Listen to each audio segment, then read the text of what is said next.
Hello dear students, I hope आप fit होंगे, fine होंगे और बहुत ही मजेदार भी होंगे। और अब आपकी क्लास 10th की प्रिपरेशन भी बहुत ही धमाकेदार चल रही होगी।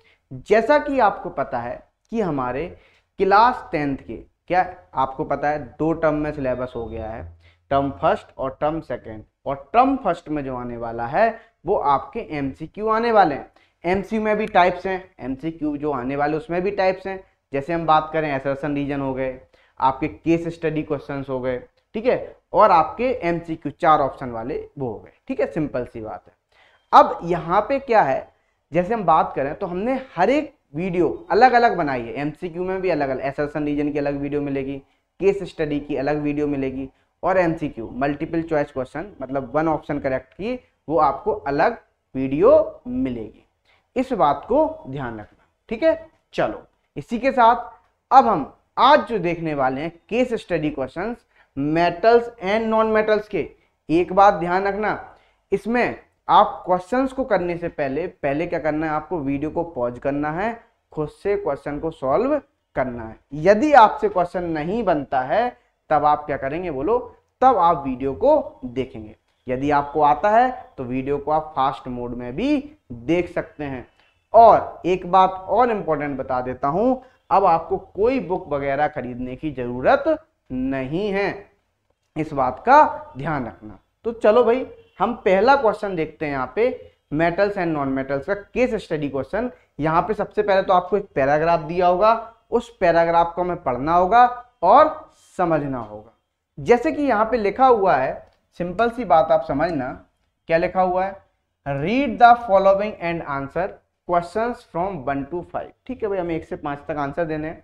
ध्यान समझना, promised to bring back the glitter of old and dull gold ornament. तो देखो यहाँ पे ये बोल रहा है, आपने सिंपल देखा होगा जो लेडीज वगैरह क्या गोल्ड वगैरह पहनती है ना, गोल्ड पायल, आपने देखा हो एक चीज, कुछ टाइम बाद उन ऑर्नामेंट्स में क्या आ जाता है, एक उनकी जो चमक होती है वो कम हो जाती है।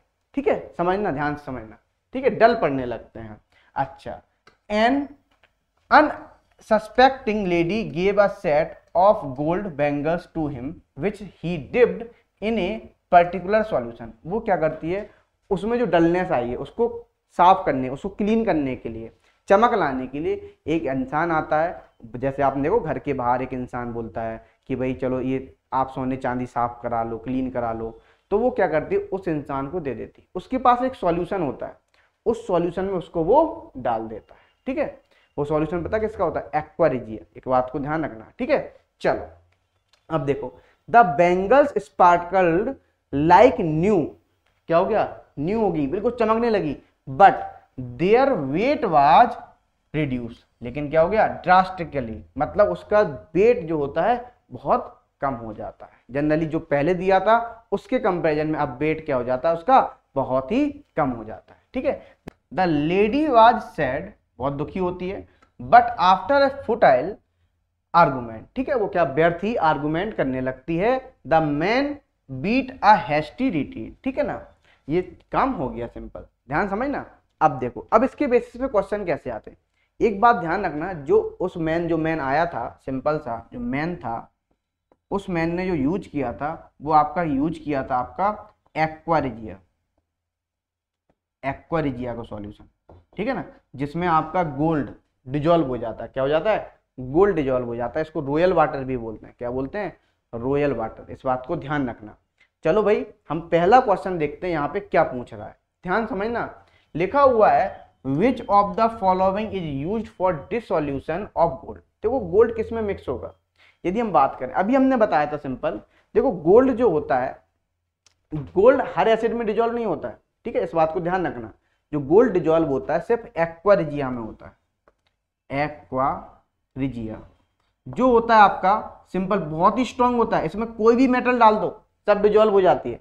जो होती है आपकी concentrated HCl and concentrated nitric acid, इनका मिक्सचर होता है। इस बात को ध्यान रखना, ठीक है। तो यहाँ पे आंसर देख लो, हाइड्रोक्लोरिक एसिड नहीं भाई, आपका सल्फ्यूरिक एसिड नहीं भाई, नाइट्रिक एसिड नहीं भाई, एक्वा रिजिया बिल्कुल सही आंसर। क्या हो जाएगा यहाँ पे आंसर, सिंपल आपका एक्वा रिजिया हो जाएगा। आप आंसर भी देख सकते हैं। तो आंसर क्या आ गया बच्चा, डी आंसर आ गया। चलो भाई नेक्स्ट क्वेश्चन पे चलते हैं। अगला क्वेश्चन हमारा क्या बोल रहा है, ध्यान समझना। लिखा हुआ है the composition of aqua regia is. देखो एक्वा रिजिया का जो कंपोजिशन होता है जनरली, यदि हम बात करें कंसंट्रेटेड HCl का, हाइड्रोक्लोरिक एसिड का, और इसमें कंसंट्रेटेड HNO3 नाइट्रिक एसिड, जो रेशियो होता है इसका वो होता है 3:1। क्या होता है, 3:1। इस बात को ध्यान रखना। तो आप देख लो यहाँ पे ऑप्शन कौन सा है, डाइल्यूट एसिड, यहाँ पे 3:1 दिया हुआ है। डाइल्यूट नहीं, डाइल्यूट तो होता ही नहीं है, ठीक है। अच्छा ये कंसंट्रेटेड लिखा हुआ है, याद रखना ये कंसंट्रेटेड कौन नहीं है, यहाँ पे टाइपिंग मिस्टेक है। क्या है, कंसंट्रेटेड, ठीक है। कंसंट्रेटेड डाइल्यूट नहीं भाई, ये तो हो ही नहीं सकता। Concentrated HCl and concentrated HNO3, बिल्कुल सही बात है, यही आंसर हो गया। डी तो बिल्कुल ही नहीं हो सकता, डाइल्यूट तो हो ही नहीं सकता, ठीक है। तो कौन सा है, कंसंट्रेटेड HCl और कंसंट्रेटेड HNO3 का मिक्सचर होता है, वो भी 3:1 में। आप यहाँ पे आंसर भी देख सकते हो। देखो कितने आसान क्वेश्चन है, आप देख रहे हैं, बिल्कुल आसान क्वेश्चन हैं। बस आपको नॉलेज होनी चाहिए, आपको पता होना चाहिए, आप क्वेश्चन को ऐसे ही चुटकियों में कर लेंगे। चलो भाई नेक्स्ट क्वेश्चन पे चलते हैं। अगला क्वेश्चन हमारा क्या बोल रहा है, ध्यान समझना।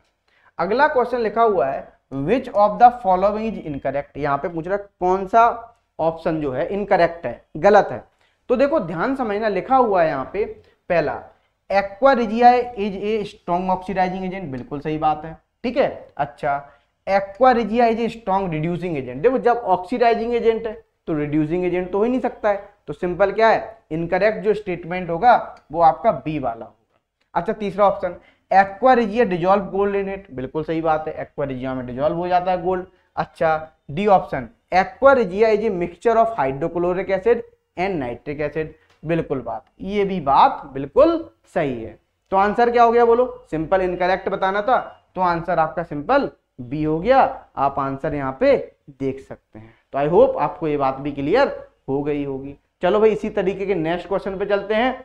अगला क्वेश्चन हमारा क्या बोल रहा है, अब देखो लिखा हुआ एक्वा रिजिया डिजॉल्व। देखो एक्वा रिजिया में क्या डिजॉल्व होता है, अभी हमने जस्ट बताया था, एक्वा रिजिया में जो डिजॉल्व होता है वो आपके गोल्ड और प्लेटिनम डिजॉल्व हो जाते हैं। क्या हो जाते हैं, गोल्ड और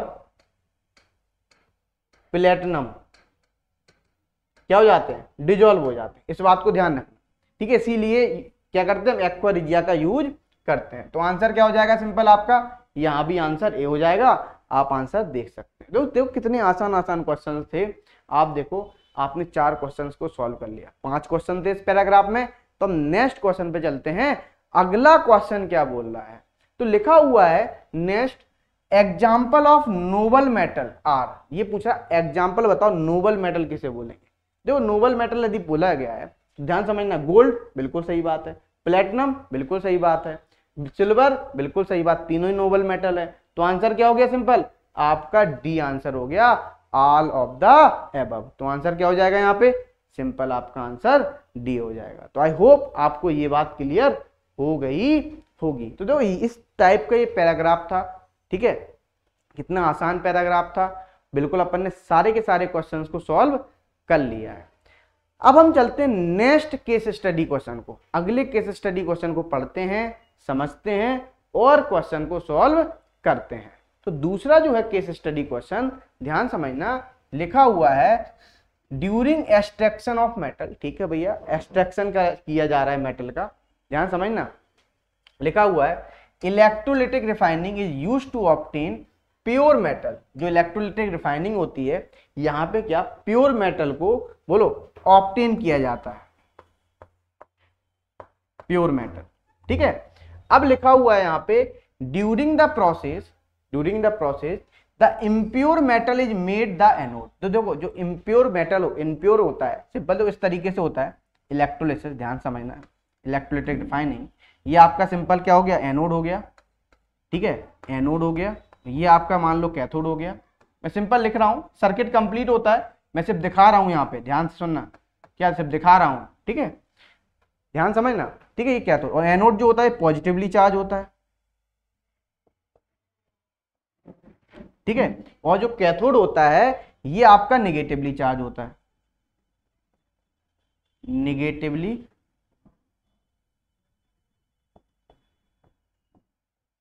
चार्ज। अब ध्यान समझना, यहां पे बोला एनोड के नीचे क्या हो जाता है, बोलो, आपका सिंपल इम्प्योर मेटल आ जाती है। इस इम्प्योर मेटल को एक नाम और देते हैं, इसको बोलते हैं हम एनोड मड। क्या बोलते हैं, एनोड मड। इस बात को ध्यान रखना, ठीक है। चलो अब क्या बोल रहा है, अब लिख दिया यहाँ पे, और जो आपका एनोड है और जो एनोड बनी हुई है, एक बात ध्यान रखना, एनोड जो बनी हुई है किससे बनी हुई है, ये आपकी इम्प्योर मेटल से बनी हुई है। ये कैथोड जो बनी हुई है ये थिन होती है, ठीक है, ये किससे बनी होती है, प्योर मेटल से बनी होती है, प्योर मेटल, और ये इम्प्योर मेटल, सिंपल, ठीक है। अब देखो लिखा हुआ है the solution of the metal salt is as an electrolyte, ठीक है, यहाँ पे एक इलेक्ट्रोलाइट ले लिया हमने सॉल्यूशन, ठीक है, मेटल सॉल्ट का। अब देखो on passing the current through the electrolyte, अब हमने क्या किया, जैसे यहाँ पे करंट पास किया किसके थ्रू, इलेक्ट्रोलाइट के, क्योंकि आपको पता है जब सॉल्यूशन है तो इसमें इलेक्ट्रोलाइट होंगे, इलेक्ट्रोलाइट होंगे तो सिंपल सी बात है क्या होगा, आयन का मूवमेंट होगा, और जब आयन का मूवमेंट होगा तो क्या होगा, करंट फ्लो होगा, बोलो करंट फ्लो होगा, सिंपल। अब देखो लिखा हुआ है, अब यहां पे लिखा हुआ है the pure metal from the anode dissolve from the electrolyte, ठीक है, प्योर मेटल किस में डिजोल्व हो गया, इलेक्ट्रोलाइट में डिजोल्व हो गया, ठीक है। N equivalent of pure metal from the electrolyte is deposited on the cathode, और किस पे डिपॉजिट हो गया, वो कैथोड पे डिपॉजिट हो गया, ठीक है, ये बात क्लियर। चलो भाई अब हम क्वेश्चन देखते हैं इसके बेसिस पे किस टाइप के क्वेश्चन पूछे जाते हैं। जैसे पहला क्वेश्चन लिखा हुआ है यहाँ पे the process of purification of the metal obtained after reduction, ठीक है भाई, इज कॉल्ड, देखो इसको बोलते हैं हम रिफाइनिंग।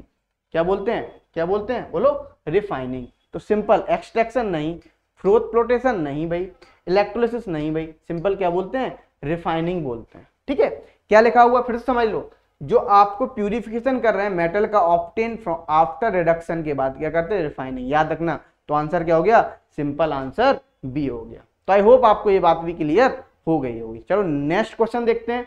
अगला क्वेश्चन हमारा क्या बोल रहा है इसकी बेसिस पे समझते हैं। लिखा हुआ है which of the metal are refined by electrolytic refining, देखो इसमें से हम ये बोल रहा है कौन सी मेटल है जो हम इस रिफाइनिंग द्वारा निकालते हैं, कौन सी, इलेक्ट्रोलिटिक रिफाइनिंग। तो वो होती है आपकी सिंपल गोल्ड और सिल्वर, क्या, कॉपर, सिंपल गोल्ड और कॉपर। तो यहाँ पे क्या हो जाए, सोडियम पोटेशियम नहीं भाई, सोडियम पोटेशियम नहीं लेते हैं, गोल्ड और गोल्ड और कॉपर लेते हैं। तो आंसर क्या हो गया, सिंपल आंसर ए हो गया, ठीक है। तो गोल्ड और कॉपर को हम करते हैं तो सिंपल आपका ए आंसर हो जाएगा। आंसर देख लेते हैं, तो आंसर क्या आ रहा है, सिंपल आपका ए आंसर आ रहा है। चलो भाई नेक्स्ट क्वेश्चन पे चलते हैं।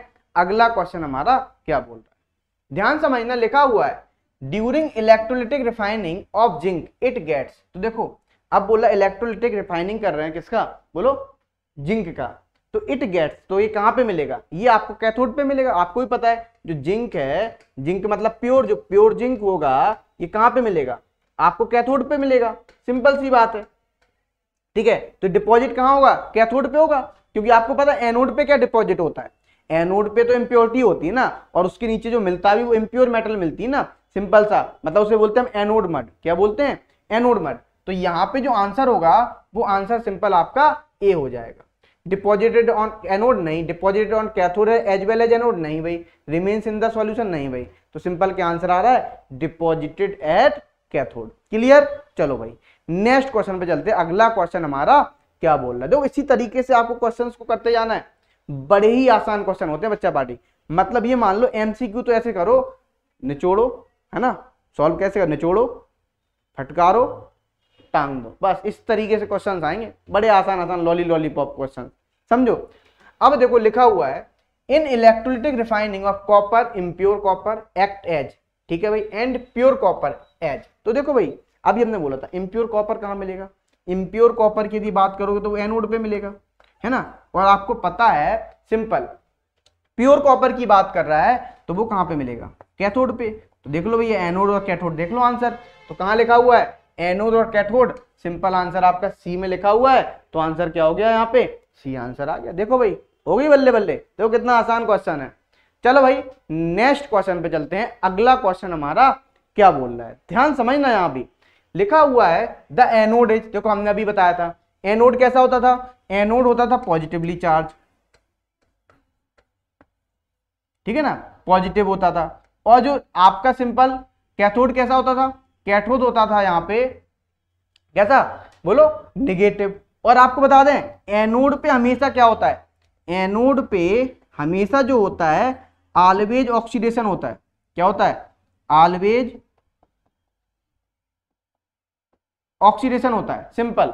तो यहां पे क्या देखोगे आप, बोलो ऑलवेज ऑक्सीडेशन, तो देख लो भाई आंसर क्या हो गया, सी ऑप्शन। पॉजिटिव और ऑक्सीडेशन है तो सिंपल आपका यही हो जाएगा। ये तो हो नहीं सकता पॉजिटिव और रिडक्शन, नहीं हो सकता ना, नेगेटिव रिडक्शन भी नहीं हो सकता है, नेगेटिव ऑक्सीडेशन भी नहीं हो सकता है, तो सिंपल आपका आंसर क्या हो गया, सी आंसर हो गया। तो देख सकते हैं अपन आंसर, तो आंसर क्या आ गया, सी आ गया। तो आई होप आपको ये बात भी क्लियर हो गई होगी। चलो भाई नेक्स्ट अपन अब केस स्टडी पे चलते हैं, क्योंकि ये अपन ने केस स्टडी भी कवर कर लिया। तो देखो आपके मैंने 2 केस स्टडी करा दिए, अब हम इसी तरीके का तीसरा केस स्टडी लेते हैं जो कि बहुत आसान है, लॉलीपॉप है, बस आपको इसी तरीके से पढ़ते हुए चले जाना है। तो देखो लिखा क्या है यहाँ पे, हम बात करते हैं नेक्स्ट केस स्टडी 3 की। तो लिखा हुआ है एक एलिमेंट है is a pure substance made up of same kind of atom, ठीक है भैया, एलिमेंट था वो एक काइंड ऑफ एटम से मिलके बना हुआ था।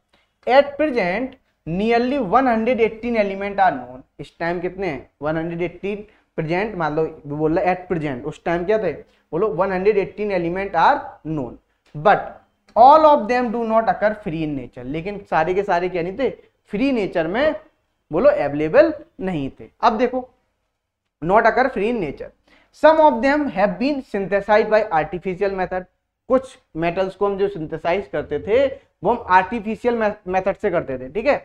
चलो based on their properties they are mainly classified as metal and non metal, तो वो क्या करते हैं, वो क्लासिफाई कर देते हैं मेटल और नॉन मेटल। और आपको पता है मेटल किसे बोलते हैं, मेटल हम उसे बोलते हैं जो प्रॉपर्टी को रखते हो, बोलो किसकी, बोलो एक तो डक्टिलिटी, मेलिएबिलिटी और good conductor of heat and electricity, sonorous, in properties को रखेगा तो उन्हें हम क्या बोलते थे, सिंपल उन्हें हम मेटल्स बोलते थे।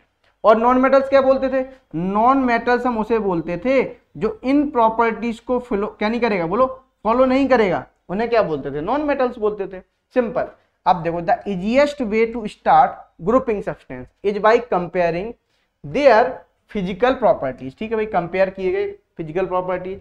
Metals in their pure state have a shining surface, यदि हम मेटल को प्योर स्टेट में लेते हैं तो वो क्या मिलती है उसकी सरफेस, बोलो शाइनिंग मिलती है, कैसी मिलती है, शाइनिंग सरफेस मिलती है। अब लिखा हुआ है this property is called metallic lustre, इस प्रॉपर्टी को क्या बोलते हैं, मेटालिक लस्टर बोलते हैं। देखो भाई metals are generally hard, metals क्या होती हैं, जनरली हार्ड होती हैं। The hardness varies from metal to metal, जो हार्डनेस होती है वो वेरी करती है मेटल टू मेटल। ऐसे समझ लो जैसे इंसान है, हर इंसान का नेचर अलग अलग होता है, कोई इंसान सॉफ्ट होता है, कोई इंसान हार्ड होता है, वेरी करता है ना, इसी तरीके से आपकी metal to metal hardness vary करेगी। अब देखो some metals are used for making cooking vessels, कुछ मेटल्स को क्या यूज करते हैं, बोलो फॉर मेकिंग कुकिंग वेसल्स, जिसमें हम कुकिंग करते हैं ना, घर में मम्मियां कुकिंग करती हैं, सिंपल उनके लिए बनाने के लिए यूज करते हैं। तो चलो इस केस स्टडी पे भी अपन क्वेश्चंस को देखते हैं किस टाइप से क्वेश्चन पूछे गए हैं, ध्यान से समझना।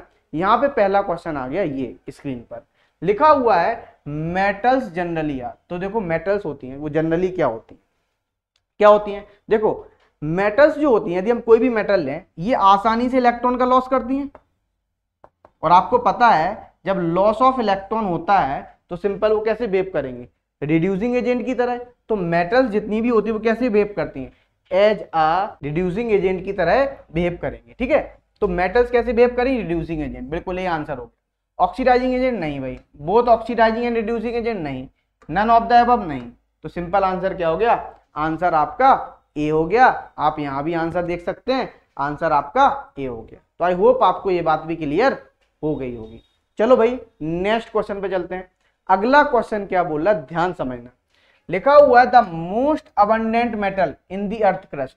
जो मोस्ट अबंडेंट मेटल है पूरी अर्थ क्रस्ट पे यदि हम देखें, आयरन नहीं भाई, आयरन नहीं है। दूसरा लिखा हुआ कॉपर नहीं, एल्यूमिनियम होता, क्या होता है, एल्यूमिनियम, सीधा आंसर है एल्यूमिनियम। और यहाँ पे मरकरी नहीं, तो आंसर क्या हो गया, एल्यूमिनियम इसका आंसर हो गया। आप यहाँ पे आंसर को भी चेक कर सकते हैं। तो आई होप आपको ये बात भी क्लियर हो रही होगी। नेक्स्ट क्वेश्चन पे चलते हैं। अगला क्वेश्चन हमारा क्या बोल रहा है, अब बोल रहा है यहाँ पे the metal that react with cold water. देखो जो मेटल है वो रिएक्ट करेगी कोल्ड वाटर से। यदि हम बात करें तो मरकरी जो होती है वो कोल्ड वाटर से रिएक्ट नहीं करती है, ठीक है। जिंक नहीं करता है, टंगस्टन नहीं करता है, जो करता है वो सोडियम करता है। कैसा करता है, सोडियम आपका कोल्ड वाटर से रिएक्ट कर लेता है। एक बात ध्यान रखिए, एक्सोथर्मिक रिएक्शन होती है, ठीक है। आप सुनो जादू, देखो जादू, सिंपल क्या किया, सोडियम मेटल को लिया और किसमें फेंक दिया, पानी में। तो पानी में क्या आग लग जाती है, तो वो कुछ नहीं, आग नहीं लगती है, वो सिंपल आपका क्या होता है, बोलो, मेटल को हम उसमें पानी में डाल देते, जो कि हाईली एक्सोथर्मिक रिएक्शन होती है। इस बात को ध्यान रखना, ठीक है। तो यहाँ पे आंसर क्या आ गया, बी, और हमारा भी आंसर क्या आ रहा था, बी। तो आई होप आपको ये बात क्लियर हो रही होगी। अब हम चलते हैं नेक्स्ट क्वेश्चन पे। अगला क्वेश्चन क्या बोल रहा है, ध्यान समझना, मेटल प्रेजेंट इन क्लोरोफिल। देखो ये तो हर बच्चे को पता होता है, कौन सी मेटल प्रेजेंट होती है क्लोरोफिल में, वो तो मैग्नीशियम होती है। कौन सी होती है, बोलो, मैग्नीशियम। तो सिंपल यहाँ भी आंसर क्या हो जाएगा, मैग्नीशियम। आयरन होती नहीं, कॉपर नहीं, कोबाल्ट नहीं, मैग्नीशियम, सिंपल आंसर था। तो देखो मैग्नीशियम, आंसर देख लेते हैं, आंसर यहाँ भी मैग्नीशियम आ रहा है। चलो भाई नेक्स्ट क्वेश्चन पे चलते हैं। अगला क्वेश्चन क्या बोल रहा है यहाँ पे, ध्यान से समझना। लिखा हुआ है which of the following metal catch fire on reaction with water. देखो अभी हमने बताया था, जो सोडियम मेटल होती थी, यदि आप इसकी वाटर से रिएक्शन कराओगे तो ये हाईली एक्सोथर्मिक होती थी, हाईली एक्सोथर्मिक होती थी। और जब हाईली एक्सोथर्मिक रिएक्शन होती थी तो आपको सिंपल सी पता है ये क्या कर लेगा, ये फायर को कैच कर लेगा, कैच फायर,